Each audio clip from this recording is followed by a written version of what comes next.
In this video, I'm going to show you how to do an exploded view parts drawing. If you haven't watched the last video, just make sure up in your preferences that you're working on the third angle projection, which is the Australian version of the standards for technical drawing. So under drawings, click the tick box here and third angle, apply and OK. The first step we are going to do to set this up is go to the animation tab under the design. And the animation is essentially if you move that work and then press the play button, if I can find it, it follows that animation. So I'm going to delete what just happened then, bring that timeline back to where that kind of blue or red curtains is, so we can freely move it to our home view. My home view is set up, so that's my front there, and I've got my left as we're looking at it and the top. So we want to keep it in that home view, and we're going to zoom out a little bit just to give us some space around the work. Now I'm going to bring my cursor here to say 3 seconds. Doesn't really matter where we're going. We want this to be kind of blown apart to all the pieces so we can do this technical drawing. So with the move or transform button, we are going to bring everything up. So sometimes it's easier to kind of explode these out a little bit. We're going to look at the lid, and we select the lid as a full component and bring it upwards. And then we are going to click OK. Back to move again, and we're going to go to the base. We're going to move the base the whole way down so it's nice and clear of everything else. And then click OK. The top edging, we'll click that one now. And I've seen already that I don't have enough room here because I want to clear it. So I'm going to go there, and then we'll bring the lid up a little bit further. So you can see we're well out of room, so I'll zoom out a bit. And I'll click OK. Now I'm going to start doing individual components. So we've got the panels here, so let's try the end panel. We're going to bring that end panel outwards. And we're going to do this end panel here outwards. And let me think about this. The long panel can come out maybe just one step. You start overlapping, you can see you start overlapping these parts if you're not careful. This is nice and clear around everything already. So we could do a technical drawing at this point which kind of shows each individual panel. I'll show you how to do that. So we'll click OK. If I press play, you can see what that animation has just done. So it's moved everything apart. Then if I go save and new drawing from animation, we're going to need to have an A3 for this one. And the rest looks okay to me, so click OK. It always churns a little bit at this stage. Just be patient. There's my kind of exploded view from the animation we just created. And now I'm going to place a parts list in. So the table here will be a parts list automatically. I nest it up in this top corner. I double click it. And then I will turn off description. That just brings everything kind of back together. So you can see one here. It's a little bit far away, but one is our end panels. And it says I need two end panels. So I know if I get taken to the workshop, I need to produce 2 of them. And then the long panel, I also need 2 of them. And then one base, one top edging, and one lid. I'm going to save that one. It'll give me a suggestion. So tool chest drawing. I'll just save it for that at the moment.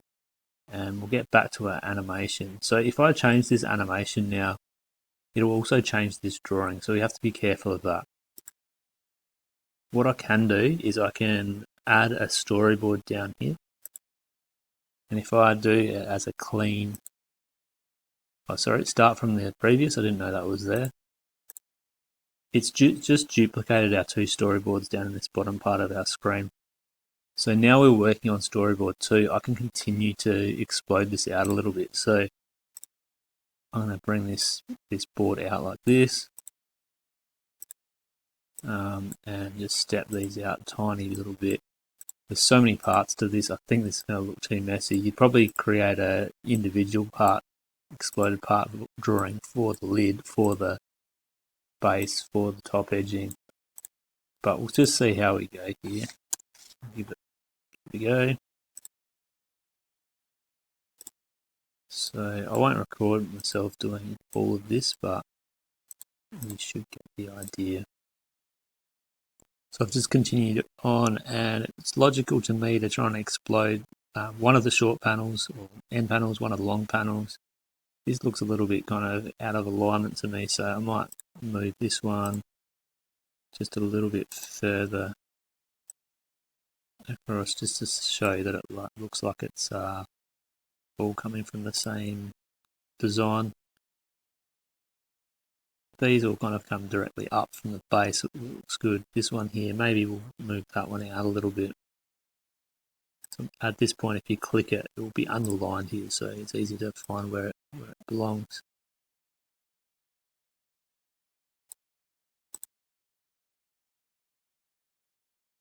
You can spend a little bit more time getting that absolutely perfect if you want, but I will move on for the sake of getting this video done. So if I press play now, you can see how everything kind of explodes apart. We'll go new drawing from animation.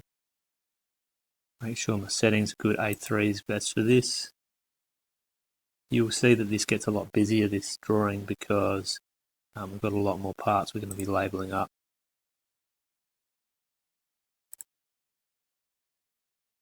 From here we go to the table. We nest the table in the top. And I'm going to double click the table again and go, rather than first level, all levels. See how that gets really busy straight away, but I'll explain what we're seeing here in a minute. I'm going to deselect the description because there's nothing in there anyway. And we have got some busyness going on. So what we will need to do to start with is try to eliminate anywhere where you've got overlaps of these leaders. If I click it once and then click the bullet point on the end, I can move it to where I want it.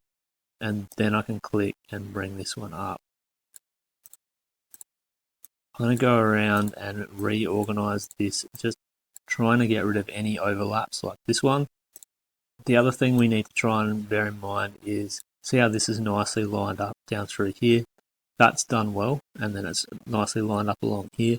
We don't want these bullet points everywhere. We need it nice and clearly to read. So I'll do some reorganization and I'll show you what it looks like when it's done. So I've done some rearrangement of the labels. I've moved the labels for this one over to the exploded view where it was on here before. This one here, so 1.1, if I look up on my list here, 1.1 is the rails. There's 4 of them, and there's 4 of them in this assembly. Everything's labelled as pine. I've tried to make these line up as nicely as I possibly can. The trick with this is if you click the previous one and click this one, move it well away, then move it up to that point. It kind of snaps to it, and then it gives me a guideline as I'm moving it along. So bit tricky, but you can get them to align nicely. There's one spot here I couldn't avoid the leader to go overlapping the model. I'm not very happy with that, but it's okay. It looks neat here. I might move all these in a little bit. Obviously don't do it like that.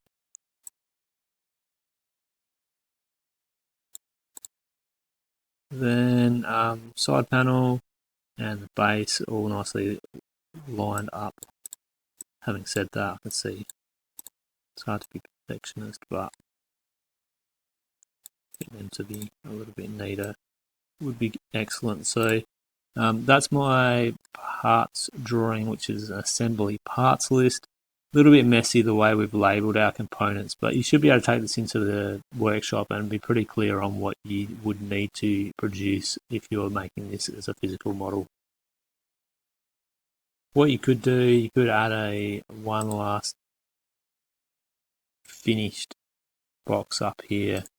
So I've just gone place view. I think one of these isometric views, not an underneath view, but you could put something like this up in the top corner. maybe facing inwards, just to illustrate how it would go together completely. I'd leave that one as a shaded model. So good luck producing that one. Hopefully this video has been a bit of help.